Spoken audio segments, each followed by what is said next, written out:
السلام علیکم دوستوں، آج ہم اپنے عظیم رہنما بابائے قوم قائد اعظم محمد علی جناح کو خراج عقیدت پیش کرتے ہیں۔ آئیے قائد اعظم ڈے کے اس خاص کوئز میں حصہ لیتے ہیں۔ سوال: قائد اعظم کا پورا نام کیا تھا؟ جواب: محمد علی جناح۔ سوال: قائد اعظم محمد علی جناح کی تاریخ پیدائش کیا ہے؟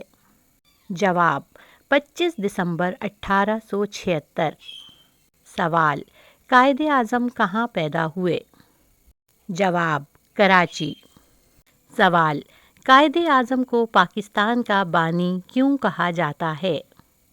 جواب: کیونکہ انہوں نے مسلمانوں کے لیے الگ وطن حاصل کیا۔ سوال: قائد اعظم کی والدہ کا نام کیا تھا؟ جواب: مٹھی بائی۔ سوال: قائد اعظم کی زوجہ کا نام کیا تھا؟ جواب: رتی جناح۔ سوال: قائد اعظم نے قانون کی تعلیم کہاں سے حاصل کی؟ جواب: انگلینڈ۔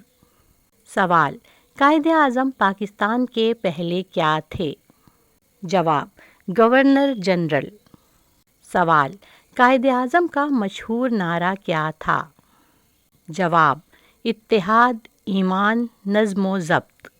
سوال: پاکستان کب معرض وجود میں آیا؟ جواب: 14 اگست 1947۔ سوال: قائد اعظم کا انتقال کب ہوا؟ جواب: 11 ستمبر 1948۔ سوال: قائد اعظم کو بابائے قوم کس وجہ سے کہا جاتا ہے؟ جواب: کیونکہ وہ قوم کے رہنما اور بانی تھے۔ سوال: قائد اعظم مسلمانوں کے لیے کیا چاہتے تھے؟ جواب: الگ وطن۔ سوال: قائد اعظم کی تصویر کس دن خاص طور پر لگائی جاتی ہے؟ جواب: 25 دسمبر۔ اس معلوماتی ویڈیو کو اپنے فرینڈز کے ساتھ شیئر کریں اور چینل کو سبسکرائب کریں۔